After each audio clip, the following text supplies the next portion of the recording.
Gênesis capítulo 1. No princípio criou Deus o céu e a terra.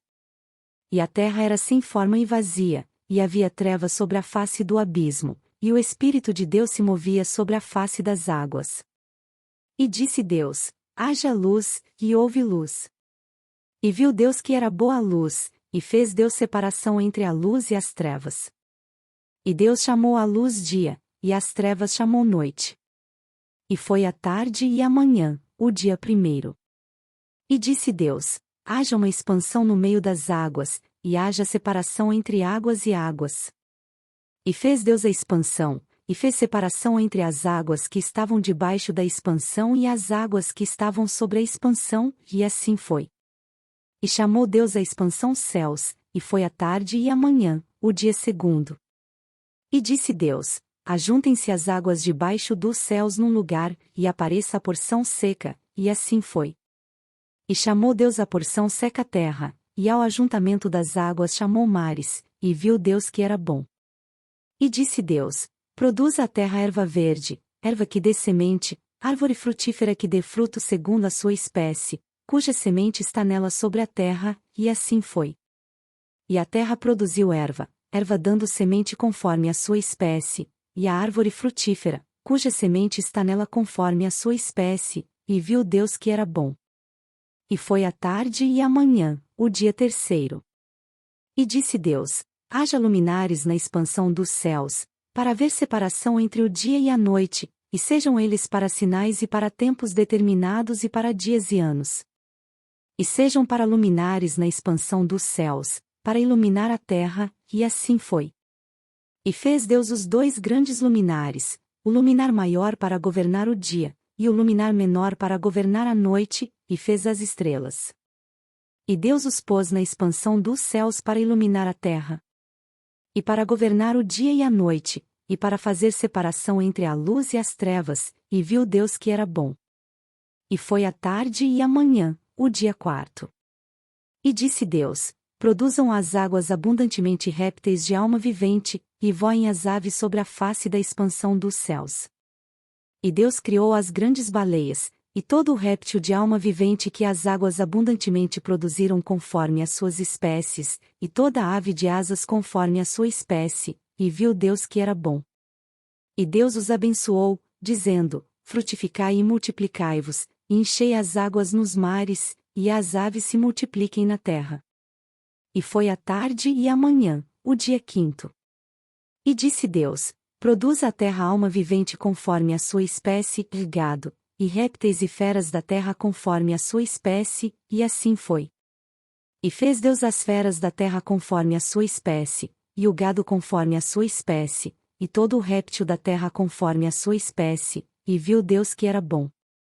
E disse Deus: façamos o homem à nossa imagem, conforme a nossa semelhança, e domine sobre os peixes do mar, e sobre as aves dos céus, e sobre o gado, e sobre toda a terra, e sobre todo o réptil que se move sobre a terra.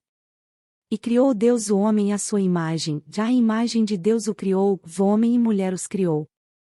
E Deus os abençoou, e Deus lhes disse: frutificai e multiplicai-vos, e enchei a terra, e sujeitai-a, e dominai sobre os peixes do mar e sobre as aves dos céus, e sobre todo o animal que se move sobre a terra. E disse Deus: eis que vos tenho dado toda a erva que dê semente, que está sobre a face de toda a terra, e toda a árvore, em que há fruto que dê semente, ser-vos-á para mantimento. E a todo o animal da terra, e a toda a ave dos céus, e a todo o réptil da terra, em que há alma vivente, toda a erva verde será para mantimento, e assim foi. E viu Deus tudo quanto tinha feito, e eis que era muito bom, e foi a tarde e a manhã, o dia sexto. Gênesis capítulo 2. Assim os céus, a terra e todo o seu exército foram acabados. E havendo Deus acabado no dia sétimo a obra que fizera, descansou no sétimo dia de toda a sua obra, que tinha feito. E abençoou Deus o dia sétimo, e o santificou, porque nele descansou de toda a sua obra que Deus criará e fizera. Estas são as origens dos céus e da terra, quando foram criados, no dia em que o Senhor Deus fez a terra e os céus. E toda a planta do campo que ainda não estava na terra, e toda a erva do campo que ainda não brotava, porque ainda o Senhor Deus não tinha feito chover sobre a terra, e não havia homem para lavrar a terra. Um vapor, porém, subia da terra, e regava toda a face da terra. E formou o Senhor Deus o homem do pó da terra, e soprou em suas narinas o fôlego da vida, e o homem foi feito alma vivente. E plantou o Senhor Deus um jardim no Éden, do lado oriental, e pôs ali o homem que tinha formado. E o Senhor Deus fez brotar da terra toda a árvore agradável à vista, e boa para a comida, e a árvore da vida no meio do jardim, e a árvore do conhecimento do bem e do mal. E saía um rio do Éden para regar o jardim, e dali se dividia e se tornava em 4 braços. O nome do primeiro é Pison, e este é o que rodeia toda a terra de Avilá, onde há ouro. E o ouro dessa terra é bom, de ali há o bdélio, e a pedra sardônica. E o nome do segundo rio é Gion, e este é o que rodeia toda a terra de Cush. E o nome do terceiro rio é Tigre, e este é o que vai para o lado oriental da Síria, e o quarto rio é o Eufrates. E tomou o Senhor Deus o homem, e o pôs no jardim do Éden para o lavrar e o guardar. E ordenou o Senhor Deus ao homem, dizendo: de toda a árvore do jardim comerás livremente. Mas da árvore do conhecimento do bem e do mal, dela não comerás, porque no dia em que dela comeres, certamente morrerás. E disse o Senhor Deus: não é bom que o homem esteja só, de far-lhe-ei uma ajudadora idoneia para ele. Havendo, pois, o Senhor Deus formado da terra todo o animal do campo, e toda a ave dos céus, os trouxe a Adão, para este ver como lhes chamaria, e tudo o que Adão chamou a toda a alma vivente, isso foi o seu nome. E Adão pôs os nomes a todo o gado, e às aves dos céus, e a todo o animal do campo, mas para o homem não se achava ajudadora idoneia.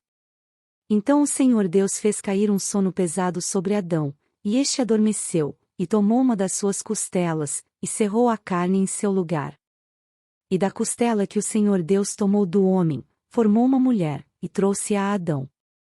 E disse Adão: esta é agora osso dos meus ossos, e carne da minha carne, esta será chamada mulher, porquanto do homem foi tomada. Portanto deixará o homem o seu pai e a sua mãe, e apegar-se-á à sua mulher, e serão ambos uma carne. E ambos estavam nus, o homem e a sua mulher, e não se envergonhavam.